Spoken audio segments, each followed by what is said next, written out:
462장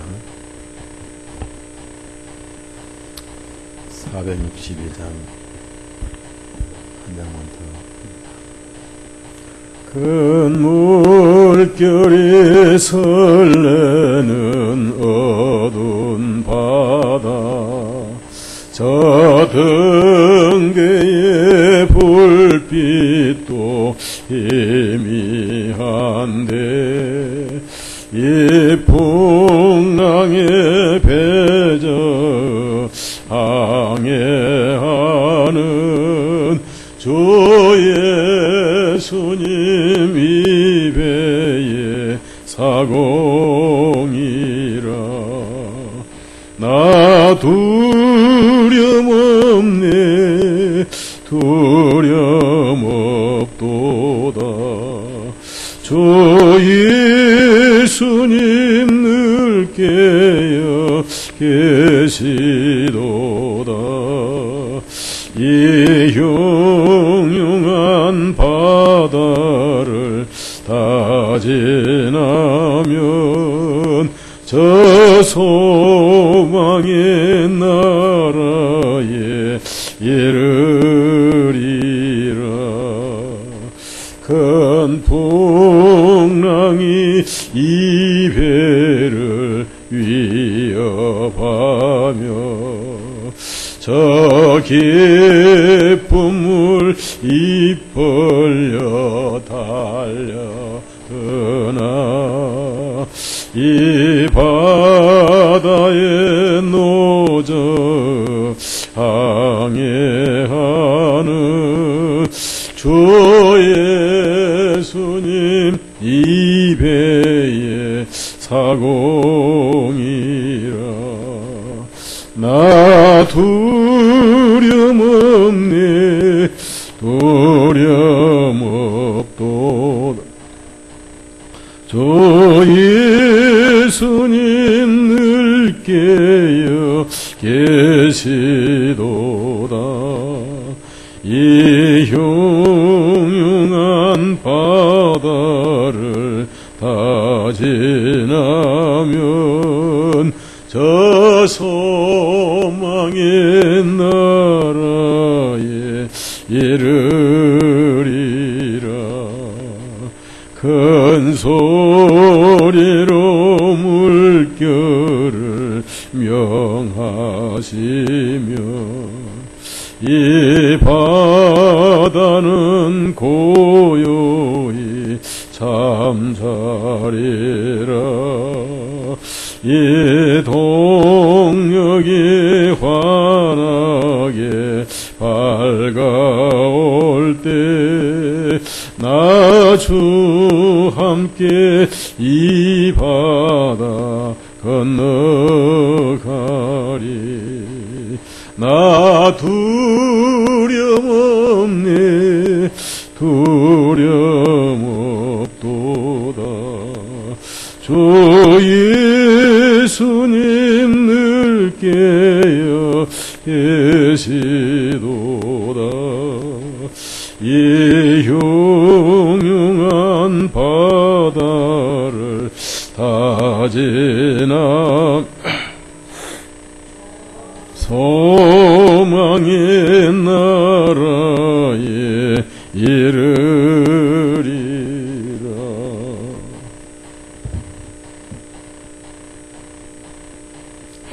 요한복음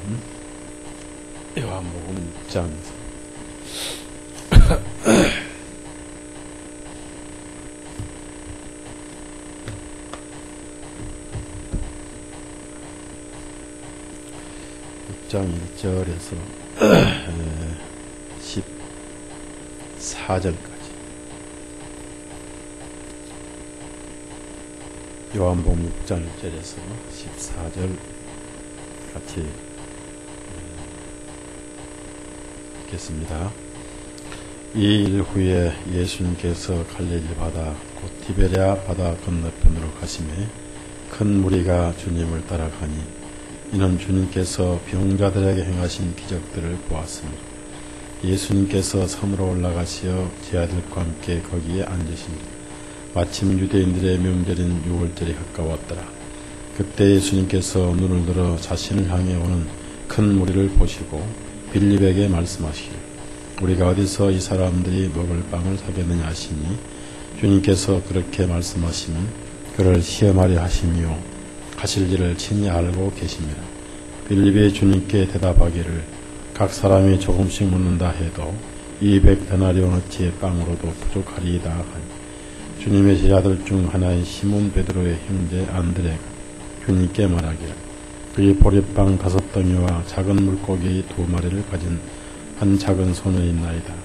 그러나 이렇게 많은 사람들에게 이것들이 무슨 소용이 되겠나이까 하며 예수님께서 말씀하시기를 이 사람들을 앉게 하라 하시니 그곳에는 많은 잔대가 있어 사람들이 앉으니 그 수가 5,000명쯤 되니라.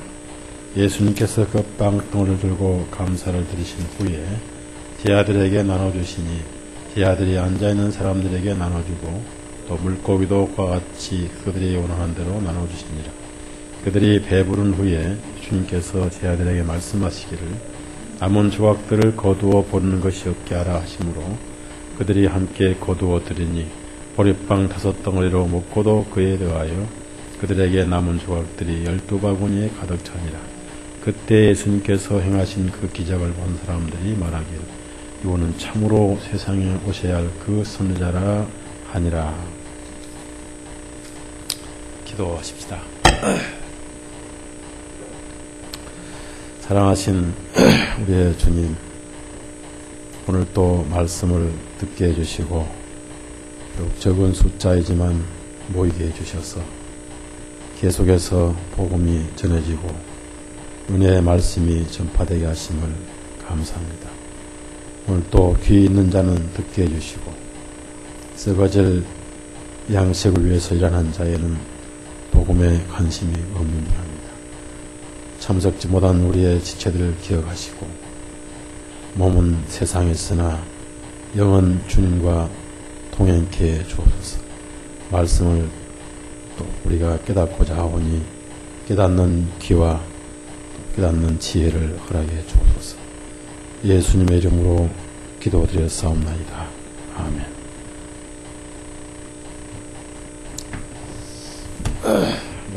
구정 때문에 많이 못 나오신 것 같은데 계속해서 요한복음 공부를 하겠습니다. 원래 갈릴리 호수는 디베랴라는 말을 잘 쓰질 않았습니다. 그런데 갈릴리 바다, 곧 디베랴 바다 이렇게 표현을 했습니다. 그것은 갈릴리라든지 게네사렛 호수는 이스라엘 민족에게 이제 국한되어 있지만은 티베리아스라고 할 때는 온 세계를 상징을 하시고 온 세계를 의식할 때는 티베리아다 이렇게 표현했습니다. 그래서 그 로마 황제 티베리우스라는 황제를 비유 맞추려고 이렇게 헤롯 왕이 갈릴리 호수를 이렇게 수리해가지고 이름을 이렇게 고쳤습니다.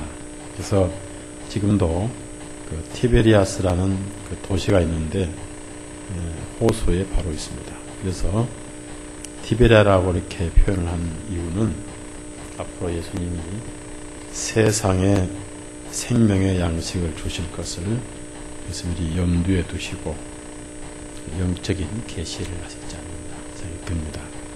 그리고 이때가 언제냐면은 4절 보니까 유대인들의 명절이 있는 것입니다. 유대인들의 명절. 6월절이 가까웠다. 6월절 하면은 대표적으로 양고기와 누룩 없는 빵을 먹습니다. 그 성경 전체의 그 진행 과정을 보면은 이 6월절은 마지막 예수님이 희생하실 6월절을 1년 놔둔 세 번째 6월절이다라고 볼 수가 있습니다. 그래서 마지막 6월절이 바로 예수님 돌아가신 절기죠. 요한복음 12장 1절. 그래서 이 6월절이 바로 예수님이 희생의 절기니까 그 예수님의 희생을 상징해서 바로 6월절 날 배고픈 영혼에게 의의 빵으로 자신을 나눠주시는 그런 복음을 여기서 표적으로 기적으로 깨닫게 하셨다라고 우리가 생각할 수 있습니다. 12장 1절 있습니다. 이것은 마지막 6월절이고 6월절 1년 전 6월절에 오병이어의 기적을 행하셨다고 생각하시면 되겠습니다. 12장 1절 있습니다. 6월절 엿새 전에 예수님께서 베다니에 오시니 그것은 주님께서 이미 죽었던 나사로를 죽은 자들로부터 살리신 곳이라. 그래서 이 6월절하고 요한복음 6장 6월절은 1년 사이. 그래서 이제 6월절이 예수님께서 세상 죄의 예물로 찢겨지는 것을 표적으로 계시하시기 위해서 보리빵 5덩이로 5,000명을 먹이셨다고 이렇게 볼 수가 있습니다. 다시 한번 요한복음 6장 올라갑니다. 근데 이제 예수님이 이 갈릴리 호수 옆에 티베리우스라는 그 동네 옆에 산에 이렇게 가셨는데 많은 사람들이 주님을 이렇게 따라왔어요. 왜 그러냐면은 병을 고치고 표적을 행하시고 하다 보니까 사람들이 많이 따라왔더라. 왜냐하면 2절 보니까 큰 무리가 주님을 따라가니 그러니까 엄청난 사람들이 주님을 따라갔다. 이는 주님께서 병자들에게 행하신 기적들을 보았습니다. 그렇습니다. 예루살렘에 오셔서 많은 환자를 치료를 하셨지요. 그래서 그 병을 고치신 것을 보고 사람들이 몰려들었지 죄 때문에 몰려든 사람은 거의 없었다는 겁니다. 아직 몰랐으니까. 그때 예수님은 그들이 배고프고 또 지쳐있는 것을 아시고 친히 어떤 표적을 행하셔서 그 굶주린 영혼들을 먹이실 계획을 세우셨는데 제자들의 믿음이 얼마나 자랐는가를 여기서 시험을 하셨어요.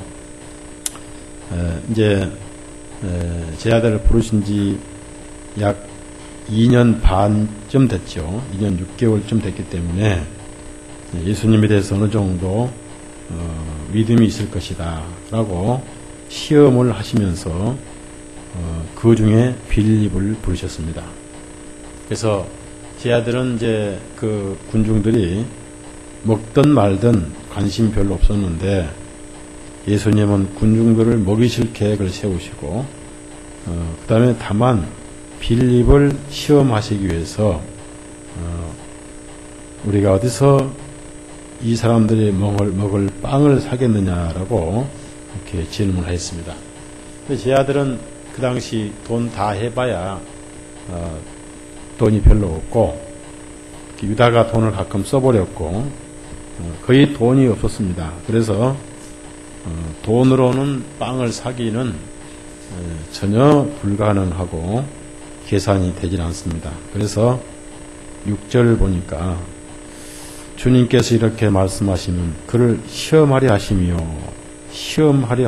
즉 믿음이 얼마나 자랐는가, 정말 예수님을 100% 믿고 있는가라고 그 중에 가장 좀 문제가 있을까, 아니면 어떻든 간에 대표적으로 빌립을 지명하셔서 말씀하셨던 것입니다. 아닌 게 아니라 빌립은 굉장히 믿음이 늦게 성장했습니다. 그래서 예수님을 좀 보여달라, 하나님을 보여달라 이렇게 부탁한 사람이 바로 빌립이죠. 요한복음 14장. 그러니까 1년이 지난 후에도 예수님이 하나님이란 사실을 빌립은 깨닫지를 못했어요. 아마 믿음이 제일 늦게 성장한 사람이 아니겠는가. 그래서 빌립을 주님께서 지명하셨지 않느냐. 믿음의 시험으로. 요한복음 14장 8절에서 9절까지. 그래서 이 빌립은 예수님이 하나님이라는 사실을 그때까지도 깨닫지 못했다고 말씀을 그렇게 듣고도 지금 이 말씀을 하신 때는 6월절 잔치날입니다. 내일 새벽이면 체포되실 시간인데도 불구하고 빌립은 믿음이 자라지를 못했어요. 9절, 10절, 8절, 9절 읽습니다. 빌립이 주님께 말하기를 주님 우리에게 아버지를 보여주소서 그리하면 우리는 더 바랄 것이 없나이다 하며 예수님께서 그에게 말씀하시기를 빌립아 내가 이토록 오랫동안 너희와 함께 있었는데 내가 아직도 나를 알지 못하느냐 나를 본 자는 아버지를 보았거늘 어찌하여 너는 우리에게 아버지를 보여주소서 하느냐. 그래서 믿음이 성장하지 아니한 빌립을 대표적으로 이렇게 지명하셔서 우리가 어디서 이 사람들이 먹을 빵을 사겠느냐라고 제자들의 믿음을 시험을 했던 것입니다. 다시 요한복음 6장 봅시다. 그때 빌립은 굉장히 계산적이었어요. 7절 보니까 빌립이 주님께 대답하기를 각 사람이 조금씩 먹는다 해도 했습니다. 200데나리온어치 빵으로도 부족하리다라고 계산을 했는데 상당히 빌립은 주판을 튕기는데 좀 빨랐던 것 같아요. 어림잡아서 지금 이제 마태복음 보니까 여자와 어린 나이를 제외하고 남자 어른만 5,000명이었다고 그랬습니다. 5,000명. 5,000명이 작은 숫자는 아니잖아요. 5,000명이 작은 숫자는 아닌데 거기에 여자, 어린이까지 포함을 하면은 여자 한 사람, 어린이 한 사람씩만 해도 최소한 10,000명 이상은 된다고 말이에요. 15,000명 아니면 10,000명 이상. 대충 그 숫자를 어림잡아서 대충 빠른 시간에 계산을 했습니다. 묻자마자 계산을 했는데 조금씩 먹는다 했습니다. 그러면 조금씩 먹는다 그 말은 정량이 아니라 그 말이에요. 즉 그저 허기지지 않을 정도만 먹인다 해도 그 말이에요. 그러니까 정식 식사량이 아니고 절대 배가 부를 수는 없고 정식 식사량이 아니고 조금 그저 그 허기만 면하는, 그러니까 허기만 면하는 그런 식으로 먹는다 해도 그 말이에요. 10,000명 정도가 먹으려면 얼마가 필요하냐면은 200데나리온어치 빵이 정도 필요할 것 같습니다. 그래도 부족한다고 그랬어요. 그러니까 한 데나리온에 한 데나리온이 하루 인건비죠, 그 당시. 그러면 이제 200명의 인건비 가지고 이 숫자가 먹는데 최소한의 그저 허기만 푸는 조건으로 먹어도 부족할 것이다. 그런데 이제 정확하게 어떤 학자들의 글을 보면은 200데나리온의 빵을 가지고 제대로 먹으려면 2,000명도 먹지 못한다고 그래요. 2,000명도. 그런데 이제 이렇게 빌립이 200데나리온치를 계산한 이유는 돈이 없었다는 겁니다. 대충 제자들은 이제 돈이 얼마 있는지 항상 알고 있었는데 돈 주머니를 가지고 있는 유다의 늘 확인한 결과 돈이 없다는 거예요. 그래서 200데나리온은 안 되는데 200데나리온치 먹어도 그러니까 불가능하다 그런 얘기죠. 불가능하다. 그래서 빵을 사서 먹이는 일은 포기하십시오라는 얘기입니다. 그만큼 제자들은 아직도 믿음이 자라지 못했다. 바로 이것이 우리의 현실 믿음의 상태입니다. 우리가 아무리 믿는다 해도 빌립보다 못할 때가 많지요. 근데 감사한 것은 이렇게 믿음이 없다고 해서 그날로 해고시키지 않았더란 얘기죠. 즉 제자를 갈아치우지 않았더라. 우리가 믿음이 없어도 주님이 우리의 믿음이기 때문에 항상 인정하시고 받아주시고 이끌어 가신다는 우리가 알 수가 있습니다. 그 다음에 이제 그러고 있을 때 누가 등장했냐면은 최초의 사도가 됐던 안드레가 물론 요한 야고보를 제외한 베드로의 형제죠. 안드레가 주님께 말씀을 드렸습니다. 이 안드레는 시몬의 베드로의 형이라고 합니다. 누가 형인지 동생인지 잘 모르지만은 어떻든 형이라고 해요. 그래서 안드레가 베드로를 주님께 소개했던 사람입니다. 안드레. 그래서 이 안드레가 어떻게 발견했는지, 그 많은 군중 중에 어떻게 발견을 했는지 조그만 보릿빵 5덩어리, 작은 물고기 2마리를 가진 소년을 발견했습니다. 이 발견한 것도 기적이죠. 그 많은 사람들 가운데. 그리고 제가 생각하기로는 이때가 식사 시간이 됐다고 말입니다. 식사 시간이 됐는데 이 소년이 정심으로 가져왔다면은 벌써 혼자서 먹어 치웠을 것인데, 어떤 책에는 이 아이가 보리떡을 팔러 다녔다는 얘기도 있습니다. 어떻든 간에 이 안드레의 눈에 이 소년의 빵과 물고기를 발견했다는 사실은 굉장히 중요하죠. 그래서 안드레가 여기 보리빵 5덩이와 작은 물고기 2마리를 가진 소년이 있나이다. 그렇지만은 그도 역시 믿음이 없었어요. 즉각 발견을 했지만은 그 정도는 살 돈이 있죠. 그 정도는 살 돈이 있으니까 발견했는데, 이 보리빵 5개, 물고기라 해봐야 보리빵 5개라 해봐야 조그만 그 5개 혼자 다 먹어도 배가 안 부르는, 뭐에 비하냐면은 비스켓 같은 그런 조그만 빵입니다. 그리고 물고기라 해봐야 새끼손가락 2개 정도 되는 그 큰 멸치 있죠. 그 멸치 2마리에 불과한 그런 고기입니다. 그래서 이렇게 많은 사람들에게 이거 무슨 소용이 있겠습니까? 라고 이제 9절에 역시 안드레도 믿음이 자라지를 못했습니다. 한 가지 이제 다른 것은 이 보리빵 5덩이와 작은 물고기 2마리를 가진 소년을 발견했다는 것입니다. 예수님은 이제 예수님이 어떤 분인가를 이제 보여주시기 위해서 무에서 유를 창조하신 분이지만은 우리 주님은 아무것도 없는 것을 쓰시기보다는 가장 하찮은 것, 가장 작은 거라도 그것을 쓰신다는 것을 여기서 보여주시죠. 그러면서 사람들을 쭉 앉게 하셨어요. 그때 잔디가 많이 있었다. 왜 잔디가 많이 있었냐면은 그때가 4월달입니다. 6월달은 항상 6월절은 4월달에 있죠. 한국 4월하고 이스라엘 4월은 달라요.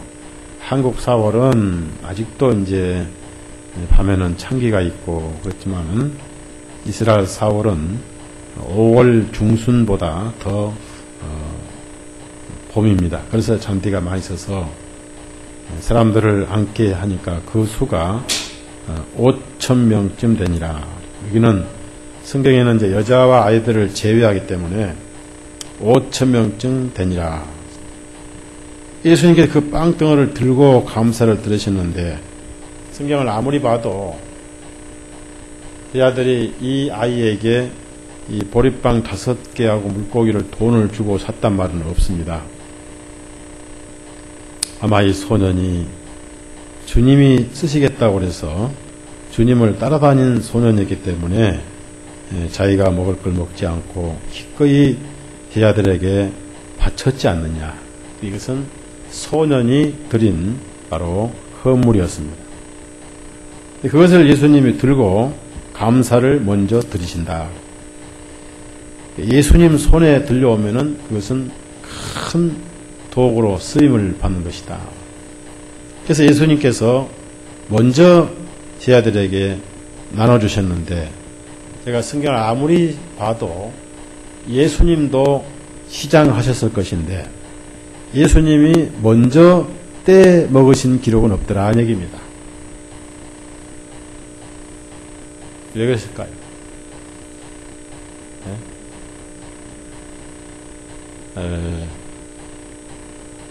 아무리 배가 고파도 부모는 자기 자식들을 먼저 생각하죠.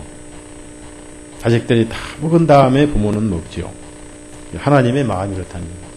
하나님 마음. 굶주린 자를 먼저 배불리게 하시고, 또 하나의 진리는 예수님은 죄 때문에 배고픈 분이 아니죠. 예수님은 영적으로는 복음을 들으실 필요가 없지요. 그렇죠? 복음은 어떤 사람만 들어요? 죄인만 듣는 것이죠. 그래서 아무리 성경을 봐도 예수님은 잡수신 기록이 없더라. 아마 제자들은 마지막에 먹었지 않겠는가, 추상으로. 제자들이 앉아있는 사람에게 전부 나눠주고, 또 물고기도 그와 같이 원하는 대로 나눠줬는데, 그들이 배부른 후에 주님께서 말씀하시기를 남은 조각들을 거두어 버리는 것이 없게 하라 하시므로, 그들이 함께 거두어 들으니 보리빵 5덩어리로 먹고도 그에게 더하여 그들이 남은 조각들이 12바구니에 가득 차니라. 그때 사람들이 뭐라고 반응했냐면은 메시아를 오해를 했어요. 자, 14절 같이 한번 읽어요. 14절. 이것이 유대식 메시아입니다. 유대식 메시아. 자, 14절 같이 읽습니다. 시작. 그때 예수님께서 행하신 그 기적을 본 사람들이 말하기를 이분은 참으로 세상으로 오셔야 할 그 선지자라 하니라. 메시아나 선지자는 죄를 사러 오신 분인데, 이스라엘 사람들은 죄를 사러 오신 분이 아니고 기적과 표적을 행하러 오신 분으로 착각을 해가지고 여기서 빵의 표적을 가지고 그 선지자라고 이렇게 표현했습니다. 우리가 이제 몇 가지 여기서 진리를 묵상을 해봐야 되는데요. 이스라엘 사람들은 어떤 풍습이 있냐면요. 이스라엘 사람들이 어떤 동네를 정복을 하잖아요. 그러면은 식량을 전부 다 탈취를 합니다. 식량이 전쟁의 무기니까 식량을 전부 탈취를 해버리고, 그 다음에 이제 세부치 같은 걸 전부 노략을 하죠. 금은 보화는 말할 것도 없고, 다시는 대들지 않도록 무기가 될 수 있는 걸 전부 다 압수를 해버립니다. 식량을 다 뺐는데 굶어 죽게 하도록 뺏지는 않습니다. 그럼 어떤 것만 남겨두냐면 보리가루만 남겨둬요. 보리만. 보리는 뭐냐면은 가장 천대받는 식량이라는 얘기입니다. 그래서 적이 굶겨 죽지 않을 정도로 식량을 남겨둘 때는 꼭 보리를 남겨둡니다. 그래서 베두인족들은 자기들의 적을 보리떡 먹는 놈들이다 그럽니다. 보리빵 먹는 놈들 이렇게 욕을 합니다.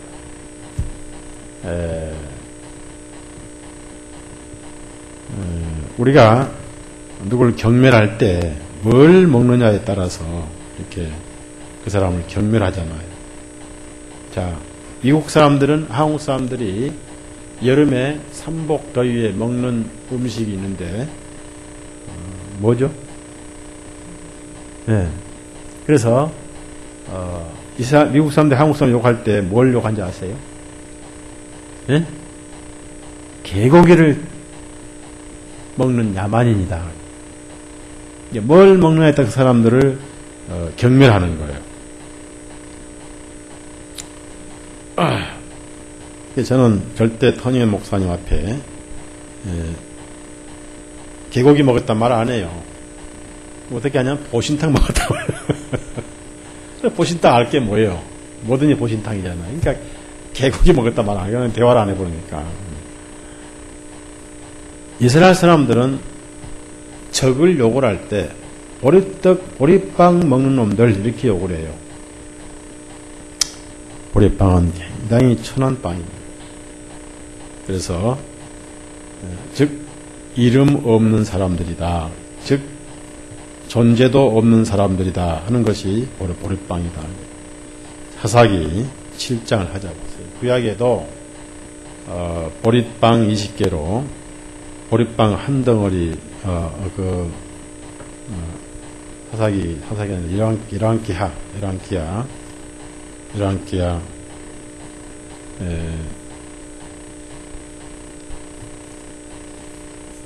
그 보리빵을 가지고 이랑기야 4장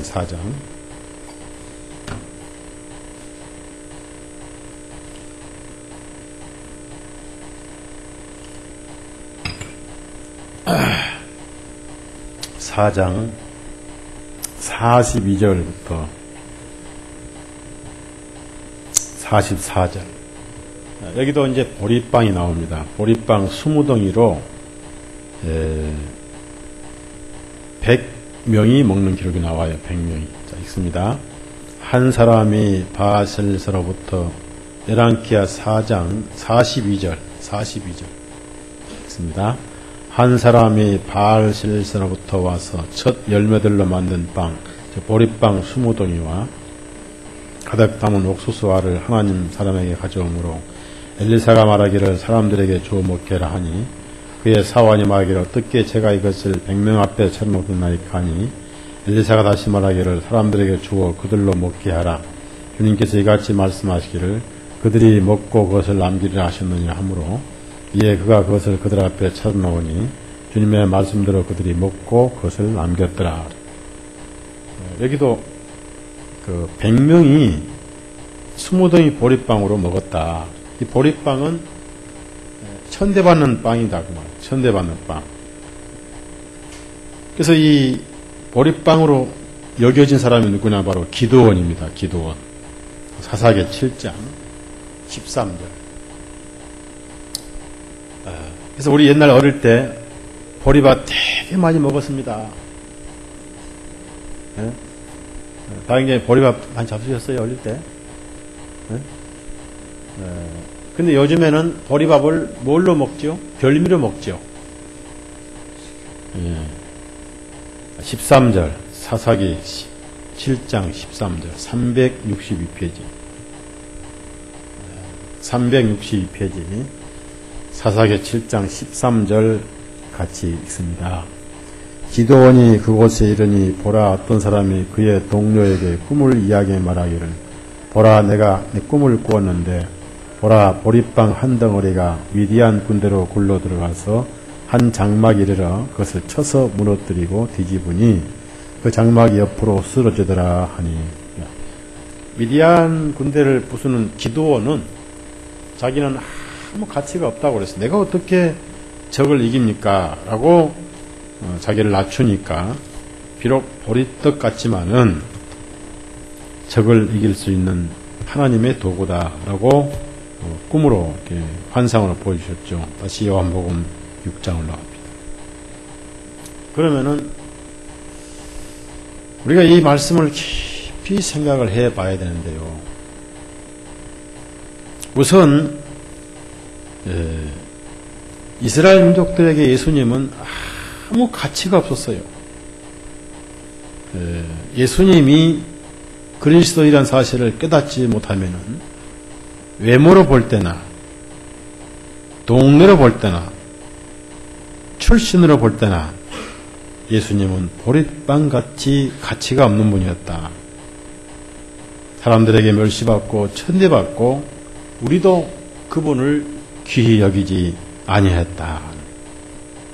그런 보리떡 같으신 분이 하나님의 인정받은 생명의 빵이란 것을 이스라엘 사람들은 알지 못했다. 그래서 이제 빵을 들고 축사를 하실 때 예수님은 언제 이 보리빵 같으신 분이 하나님 앞에 생명의 빵이 되셨느냐 하면은 힘내 받으실 때 빵이 되신 겁니다. 그래서 이 빵 이야기는 사복음서에 다 나와요.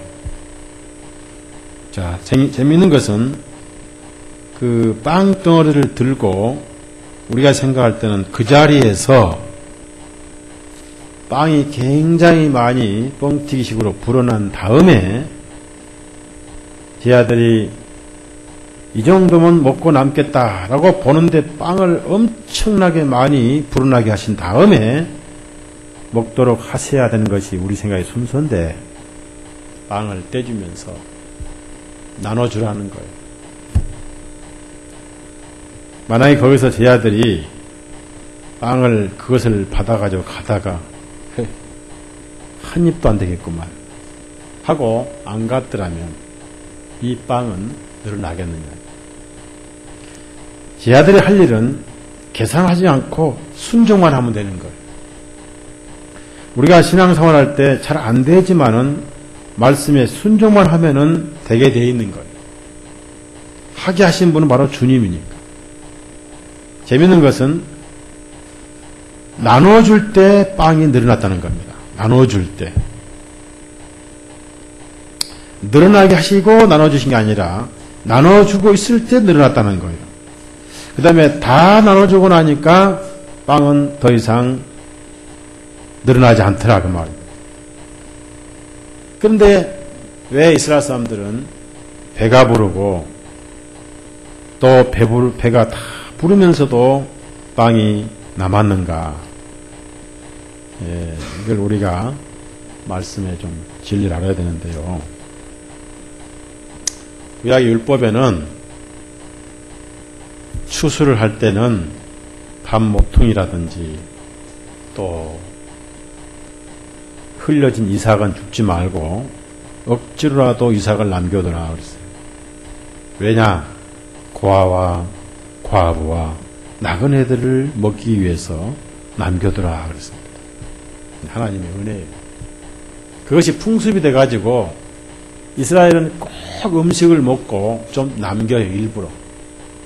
왜 남기느냐 하면은 나그네나 누가 와서 먹도록 남기고 거지가 먹도록 남기고 정 남겼는데 거지가 안 먹을 때는 그걸 이제 새가 와서 먹고 짐승들이 먹습니다.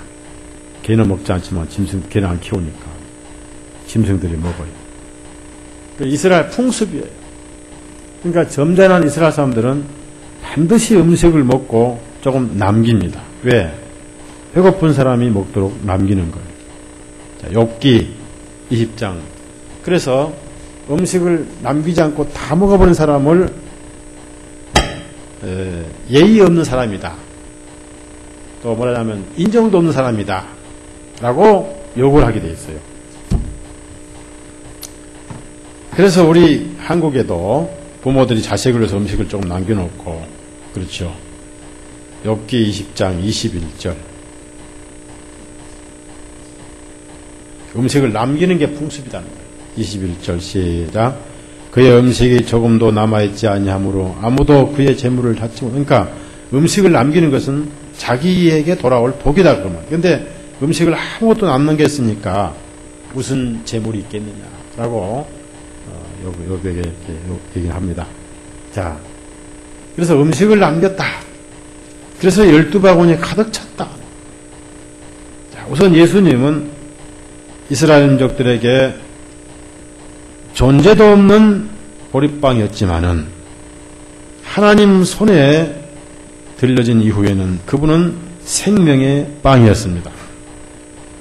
이 빵이 예수님 손에 들려진 후에 5,000명이 배부르고 12바구니에 남아있는 것처럼 예수님은 침례를 받으신 후에 생명의 빵이 되시고 그리고 예수님은 이 빵처럼 자신이 찢겨질 것이다.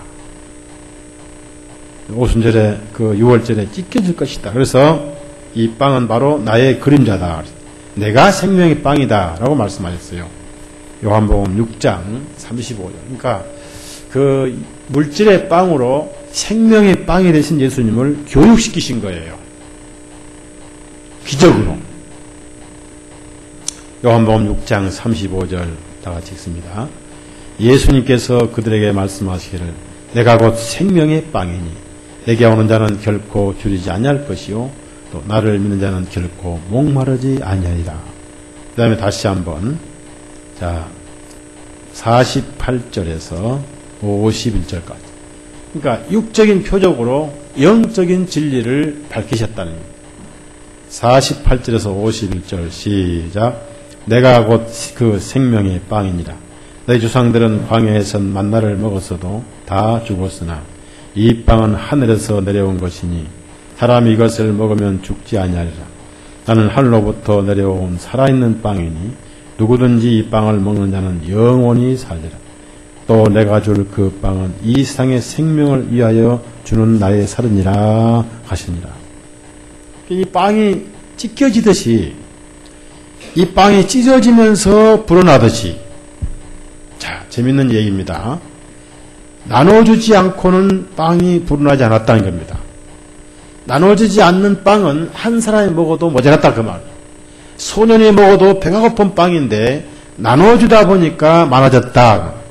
예수님이 안 죽으시면 하나를 그대로 있고 예수님이 찢겨지면 온 인류가 배부른 거예요. 맞죠? 예수님이 피 흘려 죽으심으로 온 인류가 양심이 배가 부르고 죄 때문에 괴로운 사람이 배가 부르다. 만족이 왔다 그 말이에요. 그래서 예수님은 골고다에서 찢겨지신 그때부터 혼자 계시면 아무도 배부르지 아니하고 다 죄 때문에 굶어 죽고 지옥을 가는데 혼자 계시면 예수님 한 분만 배가 부르시는데 왜 그분은 죄가 없습니까? 그렇죠? 그러나 그분은 빵이 찢겨지면서요. 빵이 찢어지면서 나눠줄 때 늘어난 것처럼 예수님 몸이 찢어지고 부서지면서 120명, 3,000명, 5,000명 이 지구상에 셀 수 없는 영혼들이 영혼의 배가 불렀다. 고맙죠? 이것이 복음이에요. 그 다음에 이스라엘 사람들은 다른 사람들을 위해서 음식을 먹고 남기는 버릇이 있습니다. 그건 버릴 수는 없는 거예요. 너무 귀하니까. 다만 가난한 사람들이 먹도록 남겼을 뿐이지 버리라고 남긴 건 아니에요. 그래서 예수님께서 다 거두라는 거예요. 그걸 누가 먹어요? 이방인들이 먹는 거예요. 우리가 먹는 거예요. 그래서 오늘 또 먹고 있어요. 12사도가 전한 복음이 남은 조각들입니다. 역시 조각들입니다. 조각들은 겸손한 자만 먹는 거죠. 또 하나 우리가 배워야 할 진리는요. 이때 배가 부른 이스라엘 사람들 5,000명이 또 4시간 지나면 또 배고파요, 안 고파요? 예? 또 고프죠. 그래서 고플 때마다 먹으라고 남겨두셨다는 거예요. 자, 우리가 구원받고 나서 다시 또 죄의식이 있어요, 없어요? 그래서 계속 복음을 드려야 되죠. 맞죠? 그래서 신약이 있는 거예요. 그래서 신약이 바로 12바구니 복음이라는 거예요. 12사도가 쓴 복음이라는 거예요. 그러니까 계속 복음을 드려야 된다. 굉장히 중요한 진리인 것입니다. 그 다음에 이제 이 빵을 우리 편에서 생각해 봅시다. 이 어린아이는 자기가 먹어도 모자란 조그만 이름 없는 말라빠진 빵 5개하고 말이 빵이지 조그만 비스켓 비슷한 그런 것은 거기다가 손가락만한 피라미 같은 즉 큰 멸치 같은 고기 2개 마른 거 그거를 자기가 가지고 오셨는데 예수님의 기적을 그는 보았기 때문에 그것을 쓰신다고 그럴 때 기꺼이 드렸어요. 자, 그가 가지고 있을 때는 관심도 없는 보리빵이고 관심도 없는 가치도 없고 한참 정말 쓸모없는 물고기 2마리. 보리빵은 가장 가난한 사람들이 먹고 베두인족들의 적들이 먹는 그런 보리빵인데 이것을 기꺼이 주님께 드렸다는 것입니다. 우리가 복음을 위해서 나는 아무것도 아니다. 내가 무엇을 하겠느냐 하는 그 가장 가치 없는 것이 바로 보리떡이에요. 그것을 주님께 일단 드리면은 내가 볼 때는 아무 쓸모없지만은 그걸 주님이 쓰실 때는 엄청난 역할을 한다는 겁니다. 여러분은 이 손톱을 자꾸 깎아내잖아요. 때로는 손톱이 너무 빨리 길어서 원망할 때 있죠. 예? 그래 안 그래요? 에이그 돈이나 이렇게 길어나지. 손톱이 길어나니까 잘라내는데, 근데 손톱이 없으면은 간지러울 때 긁을 수가 있나? 물건을 제대로 집을 수가 있나? 또 미운 사람 얼굴을 핥을 수가 있나? 손톱도 필요하다. 우리가 가장 쓸모없는 나 하지만은 내가 가진 작은 재능, 작은 지식과 능력이 예수님 밖에 있으면 정말 쓸모없는 보릿방에 불과하지만 일단 그것이 예수님 손에 들려진 후에, 예수님께 드린 후에는 예수님께서 꼭 필요한 대로 쓰신다는 겁니다. 많은 열매를 맺는다. 그래서 물질을 포함해서뿐 아니라 우리의 재능, 우리의 능력, 우리의 지식을 쓸모없다 하지 말고 그걸 일단 주님께 드리는 거예요. 성령님께 맡기는 겁니다. 그럼 반드시 필요한 적세적소에 큰 열매가 있다. 이루 없는 한 어린 나이에 보릿빵 5개, 물고기 2마리로 5,000명 먹었을 때 이 작은 소년의 헌신이 5,000명에게 예수님을 알렸다는 겁니다. 병이나 고치러 왔지 이런 표적을 행하실 분이라는 것은 꿈에도 몰랐어요. 그래서 이 빵을 먹고 나서야 지금까지 참으로 오실 분이 왔다라고 5,000명이 간증을 했던 거예요. 소년 한 사람의 헌신 때문에. 14절 다시 한번 읽어요. 요한복음 6장 14절. 그래서 여러분이 가진 것이 뭔지는 모르지만은 그걸 하찮게 여길지라도 주님께 쓰임받게 하시면 많은 열매가 있다. 꼭 그걸 기억하셔야 돼요. 요한복음 6장 14절 같이 읽습니다. 그때 예수님께서 행하신 그 기적을 본 사람들이 말하기를 이분은 참으로 세상으로 오셔야 할 그 선지자라 하니라. 한 소년의 헌신이 5,000명 입에서 간증이 나오게 만들었다. 여러분이 내가 교회에 무엇이 필요할 것인가, 내가 예수님 앞에 무슨 필요 있단 말이냐 하는 것은 불신앙입니다. 맞습니다. 세상에서 아무리 유명한 사람도 예수님 밖에 있으면 그건 보릿방에 불과한 거예요. 대통령이 아니라 부시 대통령이 아니고 노무현이가 아니고 황우석이가 아니라 하더라도 세상을 떵떵 끓는 이병철을 하더라도 이건희를 하더라도 예수님 밖에 있으면 그건 파리가 끓는 보릿방에 불과하다 그 말. 맞지요? 그러나 예수님이 쓰시면 5,000명이 감동할 수 있는 도구로 변한다는 얘기입니다. 그래서 여러분이 가장 가치 없는 자지만은 성령님의 쓰임 받을 때는 가장 위대한 자다는 이걸 기억하셔서 한 작은 소년이 예수님께 큰 영광을 불렀다. 저는 이 남은 조각이 뭔가라고 묵상을 많이 해봤는데 이스라엘 풍습은 음식을 남긴다는 풍습이 있지만은 저는 넘치는 은혜라고 생각합니다. 우리가 지은 죄가 10,000개다. 그러면 주님의 은혜는 12,000개다. 우리의 허물보다 주님의 은혜가 더 크다. 주님의 사랑과 우리의 믿음이 싸운다면 주님의 사랑이 더 크다. 우리는 조금 믿었는데 예수님은 더 많은 사랑을 베푸셨더라. 그 말.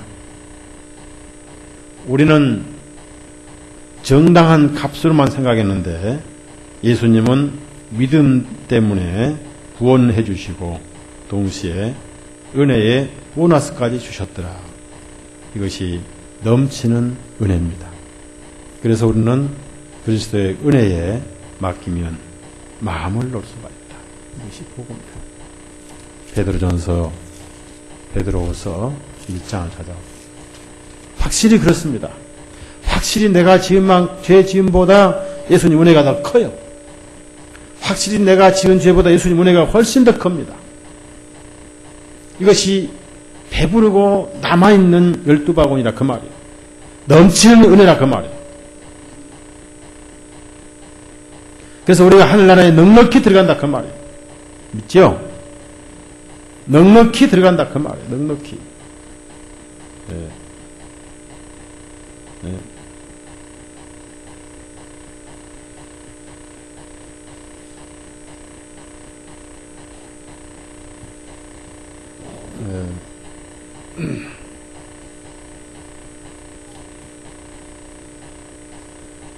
어디를 찾으라고 그랬죠? 1장.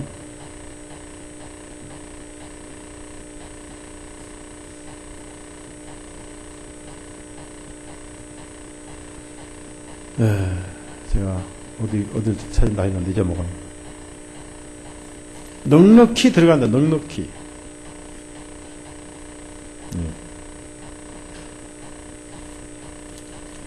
넘치는 은혜를 우리가 받는다.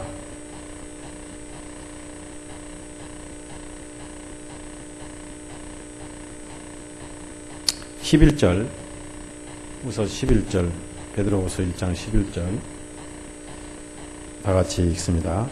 이같이 하면 우리 주님이시오 구주이신 예수 그리스도의 영원한 왕국에 들어감을 너에게 풍성하게 부어주시리라. 그래서 여러분이 생각할 때 믿음과 은혜는 1대1이 아니라 그 말. 믿음은 100개면 은혜는 120개다. 그래서 저는 여러분에게 이 은혜는 지금도 넘치고 남아있다. 그 다음에 다 배가 불렀다. 그리스도의 복음은 죄인들에게 만족을 준다. 그러면서 여러분이 어떤 재능을 가졌든지 성령 밖에서 쓰면은 세상에서 아무리 성공하고 출세한다 하들 그건 존재없는 보릿떡에 불과하다. 하나님께 쓰임받아야 진정한 가치가 있는 것이다. 예수님 밖에 있는 나는 보릿떡이고 예수님 안에 있으면 나는 많은 영혼들을 배부르게 할 수 있는 양식이 될 수 있다. 마지막으로 하늘은 스스로 돕는 자를 돕는다는 말이 있듯이 믿음으로 일할 때 열매가 있지, 계산하고 주판 튕기고 앉아있으면 평생 그대로다 그 말. 일단 믿음으로 행하는 게 신앙이다. 그러면 늘어나게 돼 있다는 거예요. 일단 하라 그 말. 하게 해주신다 그 말. 판단하고 생각하고 계산만 하면 평생 그대로 앉아있다 그 말. 여러분도 떡을 나눠줄 때 늘어난 것처럼 믿음으로 살 때 그때부터 믿음으로 살게 해 주십니다. 될까 안 될까 라고 앉아서 평생 계산 돌리면 평생 계산하다만 아무것도 못하고 한다. 일단 믿음으로 행하시기를 바랍니다. 하게 하세요. 기도합시다.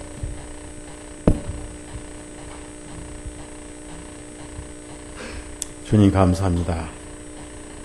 오늘 또 말씀이 전파되게 해주시고 작지만 듣는 귀를 보내주심을 감사합니다.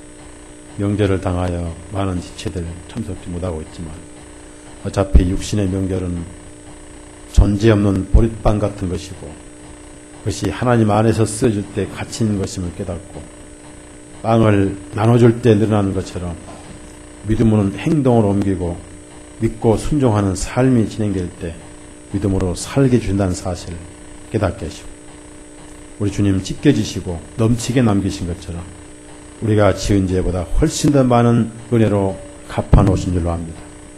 우리가 지은 죄만큼 우리가 믿은 만큼 더 많은 은혜를 받고 사오니 우리 마음에 풍족하고 우리 양심에 배부른 복음 우리만 먹을 게 아니라 또 다른 영혼들에게 전해주는 우리의 삶이 되게 해 주옵소서. 예수님 이름으로 기도드렸사옵나이다. 아멘. 마치겠습니다.